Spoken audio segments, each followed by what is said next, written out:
कि शिवरात्रि की कहानी सुनाने जा रही हूँ। अगर आपको ये कहानी पसंद आए तो कमेंट बॉक्स में हर हर महादेव जरूर लिखिए। साथ ही अगर आपने अभी तक मेरे चैनल को सब्सक्राइब नहीं किया तो सब्सक्राइब कर लीजिए और बेल आइकन पर क्लिक जरूर कीजिए, जिससे हमारे वीडियो के नोटिफिकेशन आपको मिलते रहें। अब सुनिए ये कहानी। किसी गाँव में एक परिवार रहता था, जिसमें एक बूढ़ी माँ और एक बेटा और बहू थे। बूढ़ी माँ के बेटे का नाम रामू था। रामू नौकरी के लिए शहर चला गया था। अब घर पर सिर्फ सास और बहू ही थे। बहू बहुत ही संस्कारी और सीधी सादी थी, लेकिन फिर भी उसकी सास उसे बहुत परेशान किया करती थी। हर बात में उसे डांटा करती थी, लेकिन बहू चुपचाप सब सहन करती और अपनी सास से कुछ नहीं कहती, बस चुपचाप अपना काम करती रहती। बहू भगवान शिव की बहुत बड़ी भक्त थी। वह दिन रात भगवान शिव का पूजा पाठ किया करती थी। एक बार की बात है, एक बार सावन महीने में शिवरात्रि का दिन आया। सावन के महीने में बहू घर पर ही पूजा पाठ किया करती थी, लेकिन वह शिवरात्रि के दिन मंदिर जाकर शिवलिंग पर जल चढ़ाना चाहती थी, पूजा पाठ करना चाहती थी। गांव की सभी औरतें सज धज कर भगवान शिव के मंदिर पूजा पाठ करने जा रही थी। बहू ने भी व्रत रखा और सज धज कर बहू भी पूजा के लिए मंदिर जाने लगी। लेकिन उसकी सास ने कहा, कहाँ जा रही हो बहू? बहू ने कहा, माँ जी, मैं शिव जी के मंदिर जा रही हूँ पूजा करने। तो सास बोली, कहीं जाने की जरूरत नहीं है, चुपचाप खेतों पर जाओ और फसल को देखो, वहाँ आने वाले पक्षियों को उड़ाना। बहू ने कहा, माँ जी, मंदिर से आकर मैं खेतों पर चली जाऊंगी। लेकिन सास ने कहा, क्या तुम्हारे भगवान हमें खाने को दे देंगे? चुपचाप खेतों पर जाओ। सास ने बहू को मंदिर नहीं जाने दिया। मायूस होकर बहू खेतों पर जाने के लिए निकल गई। रास्ते में उसने देखा सब लोग पूजा करने से मंदिर जा रहे हैं। सबको देखकर उसे बहुत बुरा लग रहा था कि वह मंदिर नहीं जा पाई। जब वह खेतों पर पहुंची तो फूट फूट कर रोने लगी। यह सब माँ पार्वती और भगवान शिव देख रहे थे। पार्वती माँ को उसका रोना देखकर बहुत बुरा लगा।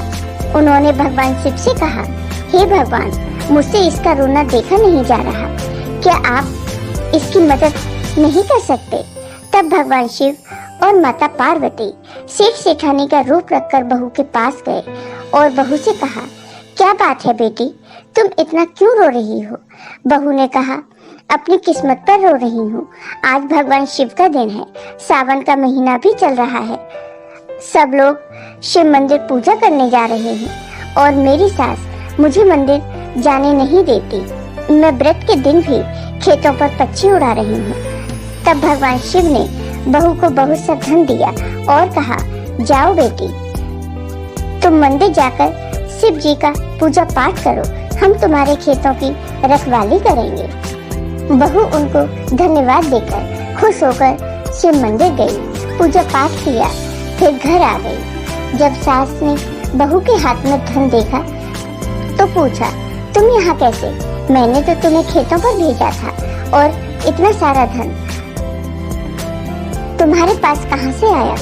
तब बहू ने सारी बात अपनी सास को बता दी। बहू की बात सुनकर सास दौड़ी दौड़ी खेतों पर गई तो सास के आश्चर्य का ठिकाना न रहा। सास ने देखा खेतों में फसल की जगह हीरे मोती थे। सास बहुत खुश हो गई और घर आकर अपनी बहू से कहा, बहू, अगले साल मैं भी व्रत रखूंगी। समय बीतता है और एक साल बीत जाता है। इस साल सास ने भी बहू के साथ व्रत रखा और दौड़कर खेतों पर गई। वहां जाकर जोर जोर से रोने लगी। तब फिर भगवान शिव और माँ पार्वती सेठ सेठानी के रूप में वहां आए और उस सास से पूछा, माँ जी, आप क्यों रो रही हो? सास ने कहा, मेरी बहू मुझे बहुत परेशान करती है। देखो, आज मेरा व्रत है, फिर भी उसने मुझे खेतों पर भेज दिया। तब भगवान शिव ने कहा, ठीक है माँ जी, आप घर जाइए, आपको वह सब मिल जाएगा जो आपको मिलना चाहिए। तब सास कहती है कि आपने मुझे कुछ दिया तो है नहीं। तब भगवान शिव ने कहा, तुम घर जाओ, तुम्हें सब कुछ मिल जाएगा। तब सास अपने घर जाती है। घर आते ही उसके शरीर पर लाल दाने निकल आते हैं। तब सास बहू पर बहुत चिल्लाती है, उसे बहुत सुनाती है। तभी वहाँ भगवान शिव और माँ पार्वती प्रकट होते हैं और सास से कहते हैं, तुमने हमारा व्रत लालच की वजह से किया है, लेकिन तुम्हारी बहू हमारा पूजा पाठ निस्वार्थ भाव से करती है। जिसकी जैसी भक्ति उसे वैसा ही फल मिला। तब बहू भगवान शिव से प्रार्थना करती है कि हे भगवान, मेरी सास को ठीक कर दीजिए। भगवान शिव उसकी सास को ठीक कर देते हैं। सास भगवान जी से क्षमा मांगती है। भगवान शिव और माँ पार्वती दोनों उन्हें आशीर्वाद देकर अंतर्ध्यान हो जाते हैं।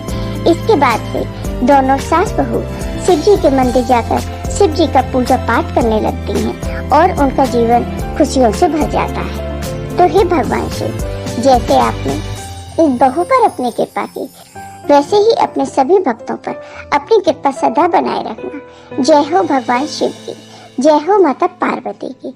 आपको ये वीडियो पसंद आया हो तो कमेंट बॉक्स में कमेंट करके जरूर बताइए। साथ ही मेरे वीडियो को ज़्यादा से ज़्यादा शेयर करिए। धन्यवाद दोस्तों।